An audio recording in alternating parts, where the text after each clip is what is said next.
So today I am gonna tell you the steps on how to make tamales. We'll go through those steps. The very first one is to buy your red chili, Guajillo, and you want to clean it out. I use scissors, regular scissors, and you just cut the stem right off, and you slice the pepper so that the seeds can come out. And you get as much of the seeds as you can because we're going to be pureeing this once it's cooked. So now I've completed cleaning my chilies out and taking all the seeds. I've placed them in a pot and I rinsed them.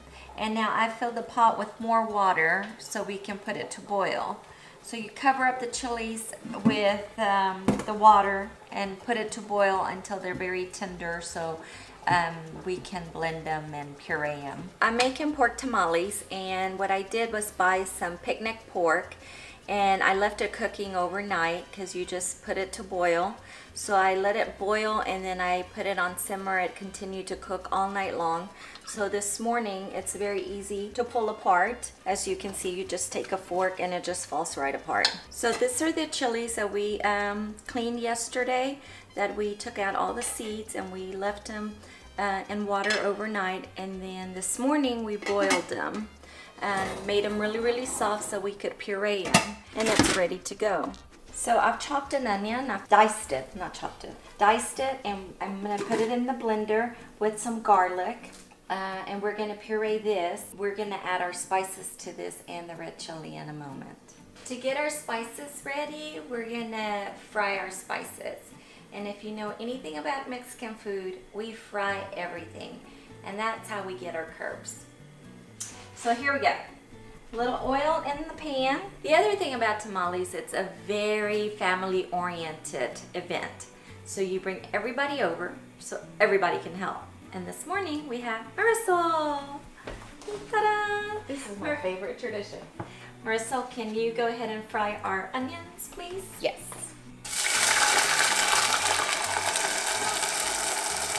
To that, we're gonna add our spices. Go ahead.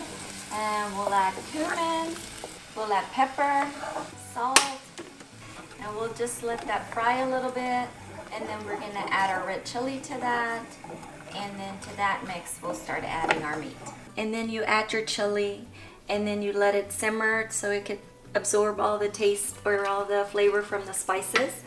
And then you start adding your meat. And this is what we're gonna make our filling, the tamale filling out of.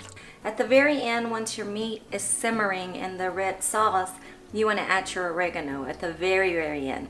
What you do is you put your oregano in your hand, in the palm of your hand. Take your other hand and you're gonna just rub your hands together so it creates a very smooth powder. So you're kind of grinding between your two palms and it becomes a very fine powder. And you do this at the very end. I don't know why, but that's how my mom did it. In this pot, we just added the same spices we added for our guiso, which are the onion, the garlic, black pepper, and cumin. And we're frying it again.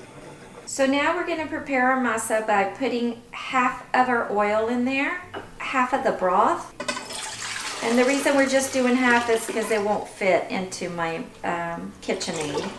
Half of the salt, half of the chili. We're going to start adding our masa harina. For the dough, you need 6 cups of masa, 4 cups of broth, and the broth we're getting from our meat that we boiled overnight. We've gotten our guiso, which is our meat, cooked and ready to go. Our masa is ready to go. And the next thing is to clean our corn husk.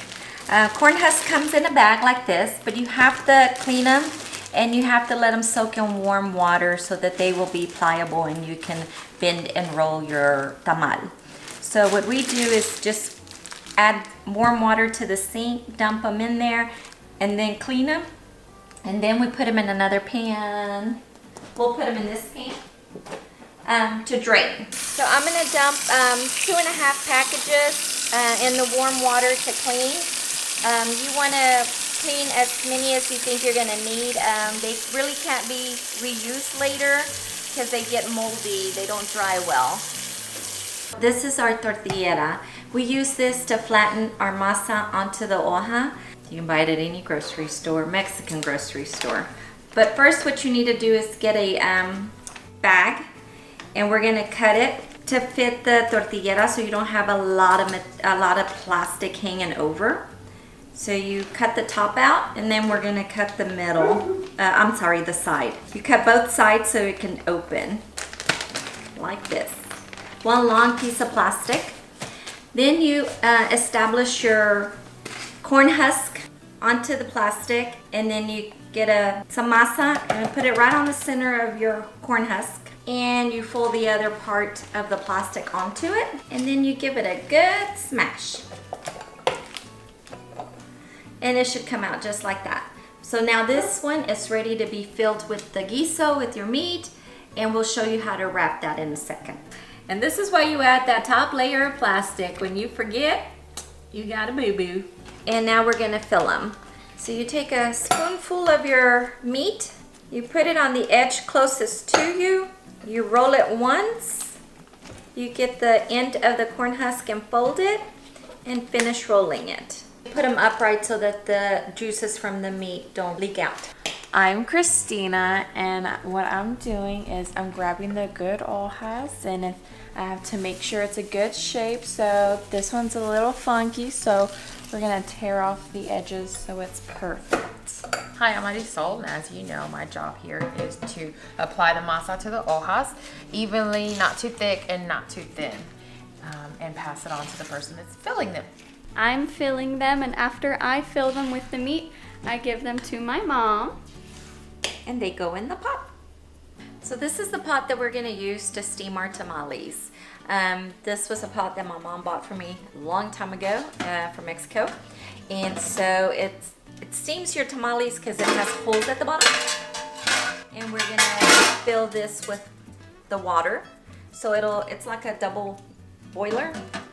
And then this little gadget here helps keep your tamales upright. Start in the middle and put your tamales upright and just go around in circles. Okay, so we're back now. This is the last step of our tamale making. As you can see, we're in a different kitchen because we're having Christmas at my daughter's house. So we'll fill this part out, part of the pan with warm water. So we're turning on the stove now, and you want it on high setting.